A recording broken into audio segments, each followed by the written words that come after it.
So ఇప్పుడు నేను నా వార్డ్రోబ్లో నేను క్లోత్స్ ఆర్గనైజేషన్ ఏ విధంగా చేసుకున్నాను అనేది వీడియోలో చూసేద్దాం పదండి. సో చూస్తున్నారు కదా, చాలా చిన్నగా అనిపిస్తుంది కదా. సో ఇది ఒక బెడ్రూమ్లో వచ్చేసి ఈ సైజ్ ఇచ్చారనమాట వార్డ్రోబ్ వచ్చి. సో ఇప్పుడు దీన్ని ఓపెన్ చేద్దాం పదండి. ఇక్కడ ఈ ర్యాక్లో కనిపించేవి ఇప్పుడు మీరు చూస్తున్న ఈ శారీస్ అన్నీ కూడా పార్టీ వేర్ శారీస్. చాలా సింపుల్వే తెచ్చుకున్నాను, అన్నీ లైట్ వెయిట్ శారీస్. నేను శారీస్ అనేవి కూడా చాలా తక్కువగా కడుతూ ఉంటాను, అందుకని చెప్పి బాగా లైట్ వెయిట్గా ఉన్న శారీస్ వరకే కొన్ని తెచ్చుకున్నాను.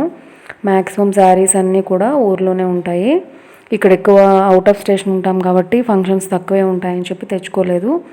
క్యారింగ్ చేయడానికైనా ఇబ్బంది ఉంటుందని తక్కువగా ఉంటాయి ఇక్కడ. ఇంకా దీని కింద వచ్చేసి చిన్న డ్రా లాగా ఇచ్చారు. దీంట్లో ఏంటంటే ఏమన్నా గోల్డ్ జ్యువెలరీ ఐటమ్స్ కానీ మనం మనీ పెట్టుకోవచ్చు, ఇంకా సిల్వర్ ఐటమ్స్ అయినా చిన్న చిన్న పెట్టుకోవచ్చు. చూడండి నా హ్యాండ్ బ్యాగ్ ఎంత క్యూట్గా ఉందో కదా. ఇది మొన్న మా ఫ్యామిలీ ఫంక్షన్ ఒక బర్త్డే పార్టీకి ఇచ్చారు. బాగుంది కదా, మనం బయటకు వెళ్ళినప్పుడు ఏమైనా వెజిటబుల్ మార్కెట్కి ఫ్రూట్ మార్కెట్కి వెళ్ళినప్పుడు తీసుకెళ్తే బాగుంటుందని తెచ్చుకున్నాను. ఇంకా ఇక్కడ నేను అమ్మవారి బొమ్మ ఉంది కదా, ఇదేంటంటే ఫ్రైడేస్ వస్తాయి కదా మనకి శ్రావణ మాసం, ఇలాంటప్పుడు పూజ చేయడానికి బాగుంటుంది అని చెప్పి తీసుకున్నాను. బయట పెట్టట్లేదు, ఇక్కడ లోపల పెట్టేసి ఏంటంటే ఎప్పుడు కూడా టచ్ చేయకుండా ఉంటాం కదా, సో పూజ కోసం అని చెప్పి అక్కడ పెడుతూ ఉంటాను. ఇంకా చిన్న చిన్న సిల్వర్ ఐటమ్స్ అన్నీ కూడా దీంట్లోనే పెట్టేశాను. సేఫ్టీ కోసం అని చెప్పి ఇక్కడ మనకి లాకర్లో ఇచ్చారు కాబట్టి ప్రాబ్లం ఏమీ లేదు.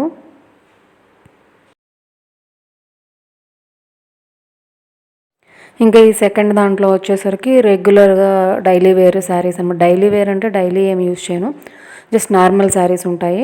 ఇంకా కొన్ని మా మదర్ శారీస్ కూడా ఉంటాయి, వచ్చినప్పుడు యూజ్ చేయాలి కదా ఆ ఉద్దేశంతో ఇక్కడే ఉంచుతారు కొన్ని 2-3 శారీస్ వరకు. ఇంకా లాస్ట్ వచ్చేసరికి ఏంటంటే శారీ పెట్టికోట్స్, పైన పార్టీ వేర్ శారీస్కి రెగ్యులర్ శారీస్కి పెట్టికోట్స్, ఇంకా స్కార్ఫ్, ఇలాంటి చిన్న చిన్నవన్నీ కూడా నీట్గా పెట్టేసేసుకున్నాను. ఈ విధంగా సపరేట్గా పెట్టుకుంటే ఏంటంటే తీసినప్పుడు మనకి తేలిగ్గా తీసేసుకోవచ్చు, లేదంటే మనం కావాల్సినప్పుడు తీసుకోవాలంటే ఏది ఎక్కడ ఉందో కూడా అర్థమవుదు.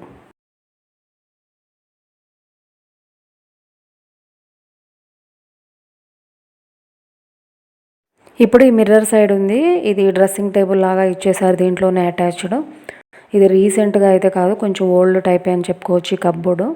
ఇప్పుడు ఇది ఓపెన్ చేసి చూస్తే మీకు దీంట్లో అన్నీ కూడా నేను బ్లాంకెట్స్ ఇలాంటివన్నీ పెట్టేశాను.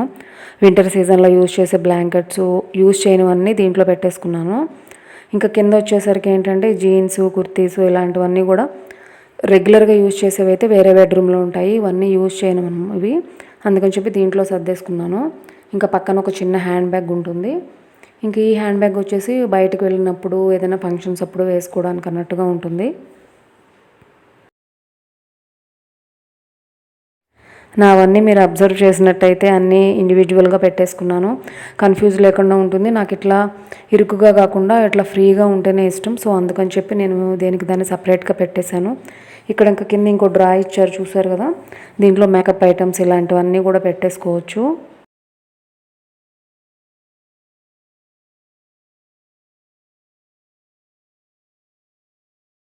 ఇంకా లాస్ట్ ఈ డ్రా వచ్చేసరికి ఏముంటాయంటే మ్యారేజ్ ఆల్బమ్స్ ఇలాంటివన్నీ తెచ్చి పెట్టేసుకున్నాను సపరేట్గా. మళ్ళీ అన్నీ మిక్స్ చేసేసామంటే అన్నీ కన్ఫ్యూజ్ అయిపోతాం. నా మ్యారేజ్ ఆల్బమ్ ఒక సైడ్ ఉంటుంది, బర్త్డే ఆల్బమ్ ఒక సైడ్ ఉంటుంది, ఎంగేజ్మెంట్ ఇట్లా మా బాబు బర్త్డే ఆల్బమ్స్ ఇలాంటివన్నీ సపరేట్ పెట్టేశాను.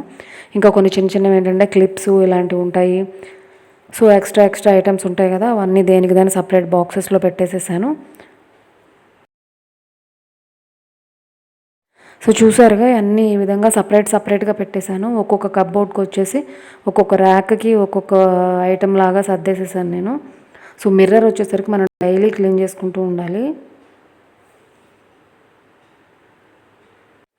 ఇప్పుడు ఇటు సైడ్ ఈ షెల్ఫ్లో వచ్చేసరికి ఇవన్నీ కూడా మా బాబు బట్టలు ఉంటాయి.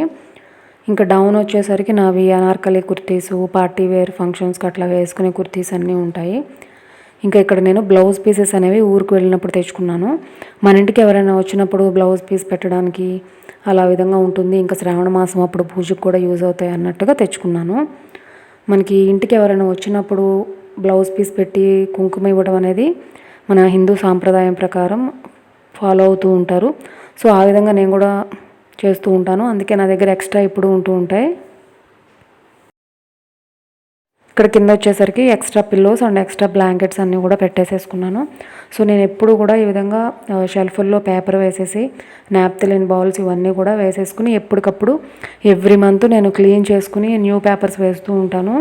ఈ విధంగా ఆర్గనైజ్ చేసుకోవడం వల్ల ఏంటంటే మనకి లోపల ఫంగస్ అనేది ఫామ్ అవ్వదు. ఇంకా మరీ కంజెస్టెడ్గా పెట్టేసుకున్నామంటే కాక్రోచెస్ కూడా ఫామ్ అయ్యే ఛాన్సెస్ ఉంటాయి. నేను ఈ విధంగా ఖాళీ దొరికినప్పుడల్లా కూడా ఈ విధంగా నీట్గా సర్దుకుంటూ ఆర్గనైజ్ చేసుకుంటూ ఉంటాను. సో మీకు ఎలా అనిపించిందండి నా వార్డ్రోబ్ ఆర్గనైజేషన్? మీకు నచ్చిందా? నచ్చినట్టయితే లైక్ చేయండి, షేర్ చేయండి. అదేవిధంగా నా ఛానల్ని సబ్స్క్రైబ్ చేసుకోండి. Thank you so much for watching.